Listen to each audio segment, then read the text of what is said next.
ദീപക് ജീവനൊടുക്കിയ സംഭവത്തിൽ അസ്വാഭാവിക മരണത്തിന് മെഡിക്കൽ കോളേജ് പോലീസ് കേസെടുത്തു.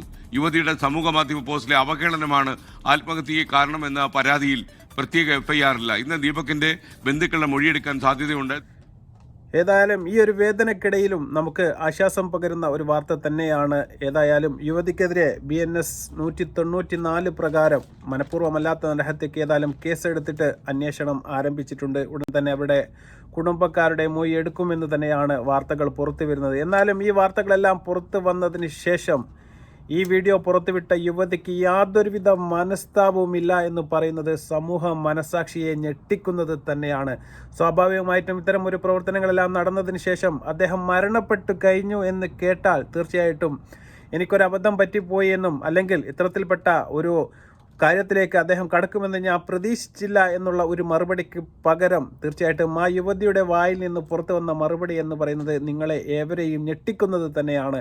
ആത്യന്തികമായിട്ട് ഞാൻ പറഞ്ഞതുപോലെ ചെയ്ത പ്രവൃത്തിയിൽ യാതൊരു കുറ്റബോധവുമില്ല എന്ന് തന്നെയാണ് ആ സ്ത്രീ ഇപ്പോഴും പറയുന്നത്. കാരണം ആ സ്ത്രീ ഉദ്ദേശിച്ചത് തീർച്ചയായിട്ടും റീച്ചും ലൈക്കും അതുപോലെ തന്നെ അവരുടെ ഫെയിമും മാത്രമായിരുന്നു. അതിൽ തന്നെയാണ് ഇപ്പോഴും അവർ ഉറച്ചു നിൽക്കുന്നത്. പക്ഷേ ചെയ്ത പ്രവൃത്തി 100% തെറ്റല്ല എന്നുണ്ടെങ്കിൽ തീർച്ചയായിട്ടും അവർ അവരുടെ സമൂഹ മാധ്യമങ്ങളിൽ പങ്കുവെച്ച വീഡിയോ യാതൊരു കാരണവശാലും ഡിലീറ്റ് ചെയ്യുകയോ പ്രൈവറ്റ് ആക്കുകയോ ചെയ്യേണ്ട യാതൊരു കാരണവും ഉണ്ടായിരുന്നില്ല. ഞാൻ ചെയ്തത് ശരിയാണെന്ന് തെളിയിക്കുന്ന എന്തെങ്കിലും ആധികാരികമായ രേഖ അവരുടെ കയ്യിൽ ഉണ്ട് എങ്കിൽ തീർച്ചയായിട്ടും എഡിറ്റ് ചെയ്യാത്ത വീഡിയോ അവർ പുറത്തു വിടുകയാണ് വേണ്ടത്. അത്തരത്തിൽപ്പെട്ട ഒരു വീഡിയോ ആ സ്ത്രീയുടെ കയ്യിൽ ഇല്ല എന്നുള്ളതാണ്. ആ സ്ത്രീ അവരുടെ ഇൻസ്റ്റാഗ്രാം സ്റ്റോറിയിൽ ആദ്യം തന്നെ പറഞ്ഞിരുന്നു, മുമ്പിൽ നിൽക്കുന്ന പെൺകുട്ടിക്ക് ഇദ്ദേഹം നിൽക്കുന്നത് ഈ സ്ത്രീയുടെ പിറകിലല്ല, ഈ സ്ത്രീ നിൽക്കുന്ന സ്ത്രീയുടെ മുന്നിലാണ് എന്ന കാര്യം നിങ്ങൾ ഓർക്കണം. എന്നിട്ട് ആ സ്ത്രീ ആദ്യം പറഞ്ഞത്, മുന്നിൽ നിൽക്കുന്ന പെൺകുട്ടിയുടെ മുഖം കണ്ടപ്പോൾ അൺകംഫർട്ടബിൾ ആയിട്ട് എനിക്ക് തോന്നി. പക്ഷേ ആ സ്ത്രീയെ ശല്യം ചെയ്യുന്ന രീതിയിലുള്ള എന്തെങ്കിലും ഒന്ന് നിങ്ങൾക്ക് ഈ വീഡിയോ സൈഡിൽ കാണാൻ വേണ്ടി സാധിക്കും. എന്തെങ്കിലും ഒരു ചെറിയ കാര്യം പോലും അദ്ദേഹം ചെയ്തിരുന്നില്ല.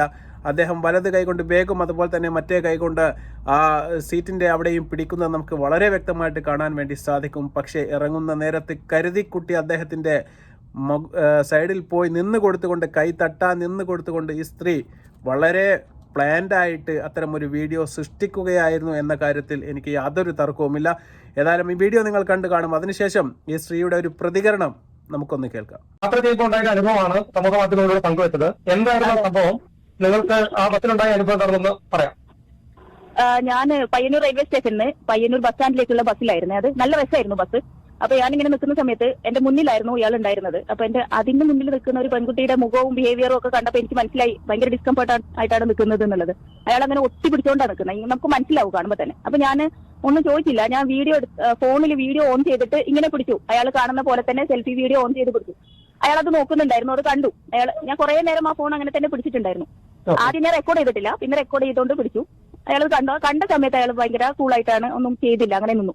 അത് കഴിഞ്ഞ് കുറച്ച് കഴിഞ്ഞപ്പോ പിന്നെ കുറച്ച് തിരക്കൊക്കെ കഴിഞ്ഞു. പെട്ടെന്ന് ബസ് സ്റ്റാൻഡിൽ എത്തിയിട്ടുണ്ട്. ബസ് സ്റ്റാൻഡിൽ എത്തിയപ്പോൾ ഞാൻ പിന്നെ വീഡിയോ ഓൺ ചെയ്തോണ്ടിരുന്നു. കാരണം അയാൾ തൊട്ടി റൂമിൽ നിൽക്കാനാണ് ശ്രമിച്ചുകൊണ്ടിരിക്കുന്നത്.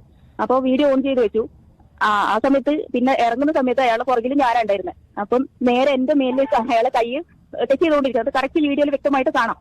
അങ്ങനെ ചെയ്തു. അപ്പൊ അത് ഇപ്പോഴും ന്യായീകരണമാണ്. ഞാൻ പറഞ്ഞതുപോലെ തന്നെ യാതൊരുവിധ മനസ്താപവും ആ കുട്ടിക്ക് ഇല്ല എന്നുള്ളത് തന്നെയാണ് നമ്മെ വളരെ ദുഃഖിപ്പിക്കുന്നത്. കാരണം ചെയ്ത തെറ്റിൽ യാതൊരു മനസ്താവുമില്ലാത്ത പ്രതികരണം തന്നെയാണ്. ആ സൗണ്ടിൽ എവിടെയും ഒരു ഇടർച്ച പോലും നമുക്ക് കാണാൻ വേണ്ടി സാധിക്കില്ല.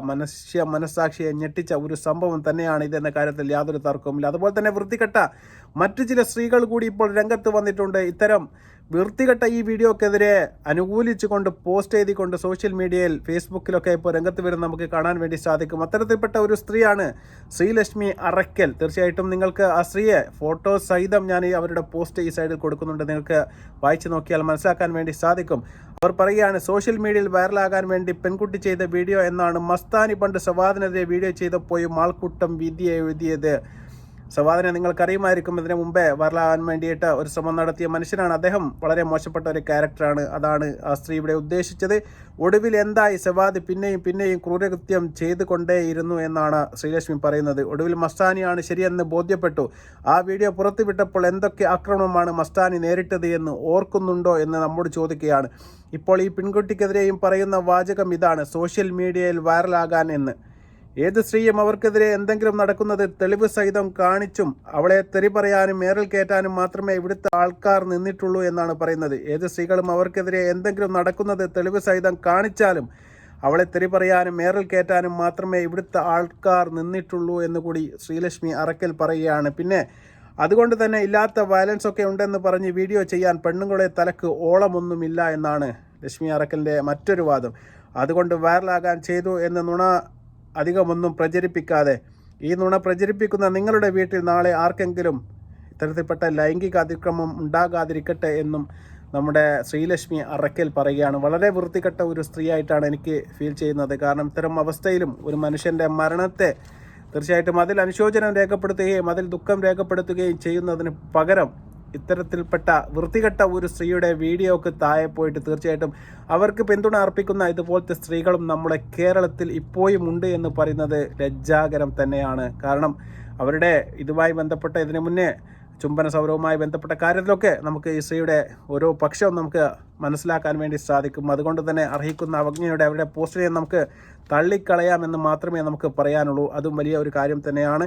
അതുപോലെ തന്നെ വർഗീയ പരാമർശവുമായിട്ട് ഈ ഇത്തരം സാഹചര്യം മുതലെടുക്കാൻ വേണ്ടിയിട്ട് മലയാളത്തിൽ ഒരുപാട് സ്ത്രീകൾ മറ്റും രംഗത്ത് വന്നിട്ടുണ്ട്. അതിൽപ്പെട്ട പ്രധാനപ്പെട്ട ഒരാളാണ് ലക്ഷ്മി കാനത്ത് എന്ന് പറയുന്ന മറ്റൊരു സ്ത്രീ. അവർ എഴുതിയ പോസ്റ്റ് ഇപ്രകാരമാണ്: ഗഫൂർ പറഞ്ഞ അസ്ത്രങ്ങളിൽ ഒന്നാണിത്. ഹിന്ദു പുരുഷന്മാരെ വ്യക്തിഹത്യ നടത്താൻ ടിപ്പുവിൻ്റെ മുന്നിൽപ്പെട്ട് വയന്ന് പേരും തോലും പൈതൃകവും പോയ കുറേ എണ്ണത്തിൻ്റെ പിൻഗാമികൾ ഇറങ്ങിയിട്ടുണ്ട്. ഹിന്ദുക്കൾ സൂക്ഷിക്കുക. ഹിന്ദു വേട്ടയുടെ പുതിയൊരു വേർഷൻ ഇനിയും വരുമെന്നാണ് നമ്മുടെ ലക്ഷ്മി കാനത്ത് പറയുന്നത്. ഞാൻ പറഞ്ഞതുപോലെ തന്നെ വർഗീയത മാറ്റിവെച്ചുകൊണ്ട് മനുഷ്യത്വത്തിൻ്റെ പേരിൽ ജാതി മത ഭേദമന്യേ എല്ലാവരും ഈ ഒരു വീഡിയോയെ എതിർക്കുകയും അതുപോലെ തന്നെ അതിനെതിരെ ശബ്ദിക്കുകയും ചെയ്യുന്ന ഈ സമയത്ത് ഇത്തരത്തിൽപ്പെട്ട വർഗീയ പോസ്റ്റുകൾ കാർഡുകൾ ഇറക്കിക്കൊണ്ട് ലാഭം കൊയ്യാൻ ഇറങ്ങിയിരിക്കുകയാണ് ലക്ഷ്മി കാനത്ത് എന്ന് പറയുന്ന ഒരു സ്ത്രീ.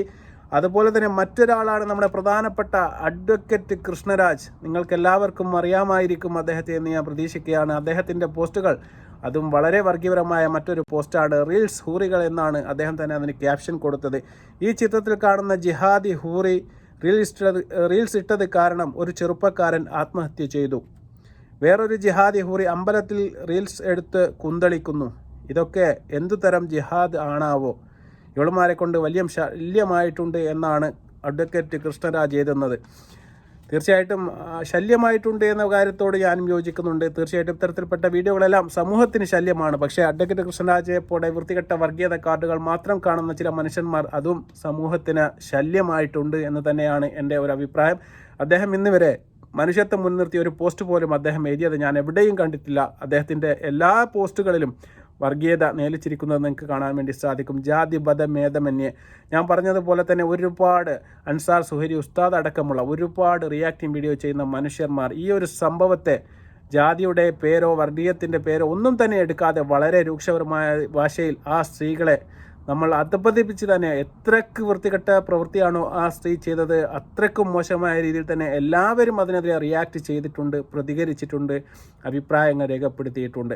ഒരാൾ പോലും ഇതിലൊരു വർഗീയത കണ്ടെത്തിയിട്ടില്ല. പക്ഷേ ഇത്തരത്തിൽ ഞാൻ പറഞ്ഞ 1, 2, 3 ആൾക്കാർ മാത്രമാണ് അവരെ സപ്പോർട്ട് ചെയ്തും അതുപോലെ തന്നെ ഇതിനെ വർഗീയമായ കണ്ണിൽ കൂടി കണ്ടിട്ട് അതിൽ ലാഭം എടുക്കാൻ വേണ്ടിയിട്ട് ഇപ്പോൾ ഇറങ്ങിയിരിക്കുന്നത് എന്നാണ് എനിക്ക് വിനീതമായി നിങ്ങളോട് പറയാനുള്ളത്. ഇത്തരത്തിൽപ്പെട്ട ആൾക്കാരെയും നിങ്ങൾ ഒറ്റപ്പെടുത്തുക തന്നെ വേണം.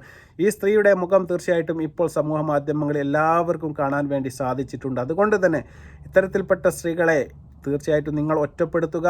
അത്തരത്തിലുള്ള ആൾക്കാരെ തീർച്ചയായിട്ടും നിങ്ങൾ സമൂഹം തിരിച്ചറിയുകയും വേണം. ഞാൻ പറഞ്ഞതുപോലെ സോഷ്യൽ മീഡിയയിൽ ഇപ്പോൾ ട്രെൻഡിങ് ആണ്. കാരണം ചില ആൾക്കാർ അവരുടെ ശരീരം കാണിച്ചുകൊണ്ടും മറ്റു ചില ആൾക്കാർ അവരുടെ ബെഡ്റൂം സീനുകൾ പോലെയും വിറ്റ് ലീക്കും അതുപോലെ തന്നെ ലൈക്കും അതുപോലെ തന്നെ റീച്ചും സബ്സ്ക്രൈബേഴ്സും ഉണ്ടാക്കാൻ മത്സരിക്കുന്ന ഈ കാലത്ത് നമ്മുടെ ഉമ്മമാരെ പോലുള്ള വയസ്സിന് മൂത്ത ആൾക്കാർ പോലും പാട്ടും ഡാൻസും അതുപോലെ തന്നെ വൃത്തികെട്ട ഒരുപാട് ആക്ഷനുമായിട്ട് സമൂഹ മാധ്യമങ്ങളിൽ കയറി നിരങ്ങുന്നതാണ് നമുക്ക് കാണാൻ വേണ്ടി സാധിക്കുന്നത്. അതിലൊന്നും തന്നെ പെടാത്ത ചില ആൾക്കാർ ഇത്തരത്തിലെങ്കിലും ഒന്ന് റീച്ചാട്ടെ എന്ന് വിചാരിച്ചിട്ട് ക്യാമറയും തൂക്കിപ്പിടിച്ച് പൊതു ഇടങ്ങളിൽ നമ്മുടെ ബസ്സുകൾ പോലുള്ള സ്ഥലങ്ങളിൽ കറങ്ങി നടക്കുന്നുണ്ട്. തീർച്ചയായിട്ടും ഇതൊക്കെ പുരുഷന്മാർക്കുള്ള ഒരു ജാഗ്രത തന്നെയാണ് എന്നുള്ളതാണ് സത്യം. അതുപോലെ തന്നെ എനിക്ക് ഇപ്പോൾ പറയാനുള്ള മറ്റൊരു കാരണം എന്ന് പറയുന്നത് നമ്മുടെ രാഹുൽ ഈശ്വർ അടക്കമുള്ള ആൾക്കാർ പ്രതിനിധാനം ചെയ്യുന്ന മെൻസ് കമ്മീഷൻ്റെ ഭാഗത്ത് നിന്ന് 1 ലക്ഷം രൂപ തീർച്ചയായിട്ടും ഒരു താൽക്കാലിക ആശ്വാസമായിട്ട് നമ്മുടെ ദീപക് എന്ന് പറയുന്ന അദ്ദേഹത്തിൻ്റെ കുടുംബത്തിന് കൊടുക്കാൻ തീരുമാനമായിട്ടുണ്ട്. വളരെ നല്ല ഒരു കാര്യം.